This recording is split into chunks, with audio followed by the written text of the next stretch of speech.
சோதனை டெம்டேஷன் அப்படிங்கிறது நமக்கு பல வழிகளில் வருது. அது சின்ன சின்னதாகவும் இருக்கலாம், பெருசு பெருசாகவும் இருக்கலாம்.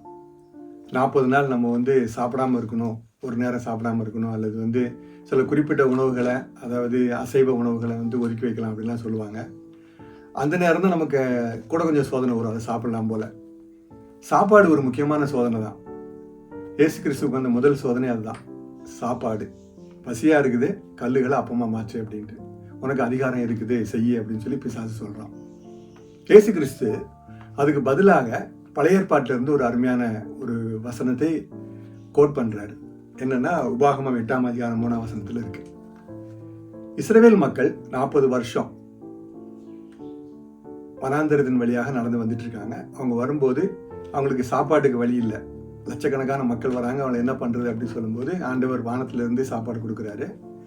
அவர் ஒரு வார்த்தையை சொல்கிறாரு. அந்த வார்த்தை நிமித்தமாக மக்களுக்கு சாப்பாடு கிடைக்குது. அதனால தான் வார்த்தையினால் படைப்பான் அப்படிங்கிற வார்த்தை சொல்லப்படுது. இங்கே ஆண்டவர் சொல்கிறார் ஒரு இடத்துல, உங்களை சிறுமைப்படுத்தி பசியினால் வருத்தி அதுக்கப்புறம் தான் அவருடைய வார்த்தையினாலும் பிழைப்பான் அப்படிங்கிறத உங்களுக்கு உணர்த்தி மன்னாவினால் போஷித்தார் அப்படின்ட்டு. நம்முடைய வாழ்க்கையில நம்முடைய உடலுக்கு தேவையான தேவைகள் வரும்போது அதற்கான ஒரு ஏங்கலை நமக்குள்ள கொடுக்க தான் செய்கிறார்.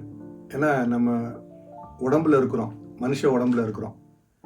ஆனால் அதை கொடுக்குற அதே ஆண்டவர் நீ காத்திருந்தா உனக்கு நல்ல நன்மைகள் கிடைக்கும், மன்னா மாதிரி கிடைக்கும் அப்படிங்கிறத அவர் குறிப்பால் உணர்த்துறார். ஆண்டவர் நமக்கு சொல்லும்போது நமக்கு தேவைகள் என்னங்கிறது அவருக்கு தெரியும் அப்படின்னு சொல்றாரு. எண்ணத்தை உண்போம், எண்ணத்தை குடிப்போம், எண்ணத்தை உடுப்போம் என்று உங்களுடைய உடம்புக்காக கவலைப்படாதீங்க, இவைகள்லாம் உங்களுக்கு வேண்டியவை, உங்களுக்கு தேவையானவை என்று பிதா அறிந்திருக்கிறார் அப்படின்னு இயேசு கிறிஸ்து சொல்றாரு. இதுலதான் தேவைக்கும் ஆசைக்கும் ஒரு வித்தியாசம் இருக்கு. தேவை நமக்கு கண்டிப்பாக கிடைக்கக்கூடியது. நமக்கு 3 நேரம் சாப்பாடு வேணுங்கிறது தேவை. 3 நேரமும் பிரியாணி வேணும் அப்படிங்கிறது ஆசை. ஆசை தப்பாகவும் இருக்கலாம். நம்ம ஏற்கனவே பார்த்தோம், சோதனைங்கிறது தீய கவர்ச்சி அப்படின்னு சொல்லி. மற்றவங்க சாப்பிட்றாங்க நானும் சாப்பிடணும், மற்றவங்க செய்கிறாங்க நானும் செய்யணும் அப்படின்னு சொல்லும்போது அது சோதனையாக வர வாய்ப்பு இருக்கு.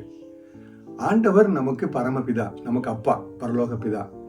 அவர் நமக்கு என்ன தேவைன்னு தெரியும், அதை உனக்கு தருவேன் அப்படின்னு அவர் சொல்றாரு. தேவனுடைய ராஜ்யத்தையும் அவருடைய நீதியும் தேடுங்கள், அப்பொழுது இவைகள் எல்லாம் உங்களுக்கு கூட கொடுக்கப்படும். இவைகள்னு சொல்றதுல சாப்பாடு, உடைகள் எல்லாமே இருக்குது. அப்ப நம்ம கடவுளை தேடும்போது, கடவுளுடைய வார்த்தையை பின்பற்றும் போது நமக்கு தேவையானவைகளெல்லாம் ஆண்டவர் நமக்கு கூட கொடுப்பார். பைபிள்ல அன்றன்றுள்ள அப்பத்தை எங்களுக்கு தாரும்னு ஜெபம் பண்ண சொல்லி ஆண்டவர் சொல்லியிருக்கிறார். நம்முடைய தேவைகளுக்காக தான் ஜெபம் பண்ண சொல்லியிருக்கிறாரு. அதே சமயம் நீதிமானுடைய ஆசைகள் நிறைவேறும்னு பைபிள் சொல்லுது. நம்ம நீதியோட நடக்கும்போது நம்முடைய ஆசைகள் கடவுளுக்கு பிரியமான ஆசை தான் நம்முடைய ஆசையாகவும் மாறும். அப்படி வரும்போது நம்ம மற்றவங்களுக்கு நல்லது செய்வோம், நமக்கும் நல்ல ஆசைகளை ஆண்டவர் நிறைவேற்றி தருவாருன்னு பைபிள் சொல்லுது. சங்கீதம் 23ல தாவீது சொல்றாரு, அவர் என்னை புல்லுள்ள இடங்களில் மேய்ப்பார், அமிர்த தண்ணீர் அண்டையில் கொண்டு போவார் அப்படின்னு சொல்றாரு. தேவை புல்லும் தண்ணியும். அதே சமயம் அந்த சங்கீதம் முடியும் போது, என் பாத்திரம் நிரம்பி வழிகிறது, சத்துருக்களுக்கு முன்பாக, என்னுடைய எதிரிகளுக்கு முன்பாக எனக்கு ஒரு பெரிய பந்தியை ஆயத்தம் பண்ணுகிறது அப்படின்னு சொல்றாரு. சாதாரண சாப்பாடும் உண்டு, பந்தியும் உண்டு, ஸ்பெஷலான சாப்பாடும் உண்டு. கடவுளுக்கு பிரியமா நம்ம நடக்கும்போது, சோதனைகளை தாண்டி நம்ம வரும்போது நமக்கு சிறப்பான அனுபவங்கள் கிடைக்கும். வாழ்த்துக்கள்.